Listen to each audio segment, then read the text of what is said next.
അപ്പോൾ നമ്മുടെ ലൈഫിൽ ചില ദിവസങ്ങൾ ഭയങ്കര മെമ്മറബിൾ ആയിരിക്കും. അതുപോലെ ഒരു ദിവസമാണ് കേട്ടോ ഇന്ന്. നാളെ ഉമ്മച്ചി വാപ്പച്ചി ആങ്ങളെയും ഉമ്മച്ചി ഉമ്മയൊക്കെ ഉമ്രയ്ക്ക് പോവുകയാണ്. അപ്പോൾ അതിന് മുമ്പായിട്ട് എല്ലാവരും റിലേറ്റീവ്സൊക്കെ തലേ ദിവസം വന്നിട്ടുണ്ട്. അപ്പോൾ കുട്ടികളൊക്കെ അതേ ജോലുവിനോടും ഉപ്പായോടും ഒക്കെ യാത്ര പറയുകയാണ്. ഇവരെ എയർപോർട്ടിൽ കൊണ്ടുപോകുന്നില്ല. അപ്പോൾ ഇനി രാവിലെ കഴിഞ്ഞേക്കും ഇവർ കാണില്ലല്ലോ, മാമാനെയൊന്നും കാണില്ല. അപ്പോൾ അവർ യാത്ര പറയുകയാണ്. ഉപ്പായാണെങ്കിൽ തമാശയൊക്കെ പറഞ്ഞ് പിള്ളേരെ മടിയിലിരുത്തി പുഞ്ഞാരിച്ച് കാര്യങ്ങളൊക്കെ പറഞ്ഞ് ഉമ്മയൊക്കെ കൊടുത്ത് നിർത്തുവാണ്. അതേ മാമാടെ തോളയിലും കയറിയിട്ടുണ്ട് കേട്ടോ. അപ്പോൾ രാവിലെ കഴിഞ്ഞേക്കുമ്പോൾ ഇനിയിപ്പോൾ ഇവരെ കാണില്ലല്ലോ, ഇനിയിപ്പോൾ 2 ആഴ്ച കാണാൻ പറ്റില്ല. അപ്പോൾ സുബഹിക്ക് ശേഷമാണ് പോകുന്നത്. അപ്പോൾ നമ്മുടെ ഉസ്താക്കന്മാരും റിലേറ്റീവ്സും ഒക്കെ വന്നിട്ടുണ്ട്. ദുആയും കാര്യങ്ങളൊക്കെ ഉണ്ട്. അപ്പോൾ തലേ ദിവസം ചെറിയൊരു ഫംഗ്ഷനൊക്കെ ഉണ്ടായിരുന്നു കേട്ടോ.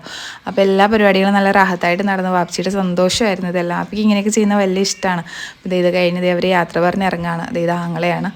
അപ്പോൾ അവരും കൊച്ചാപ്പന്മാരും എല്ലാവരും ഉണ്ടായിരുന്നു കേട്ടോ. പരിപാടി അടിപൊളിയായിരുന്നു. അപ്പോൾ എല്ലാവരും ദുആ ചെയ്യണം അവർ അടിപൊളിയായിട്ട് പോയി തിരിച്ചു വരാനും അവർക്കെല്ലാം നന്നായിട്ട് ചെയ്യാനും ഉംറയൊക്കെ പഠിച്ചോൻ സ്വീകരിക്കാനും ഒക്കെ എല്ലാവരും ദുആ ചെയ്യണം.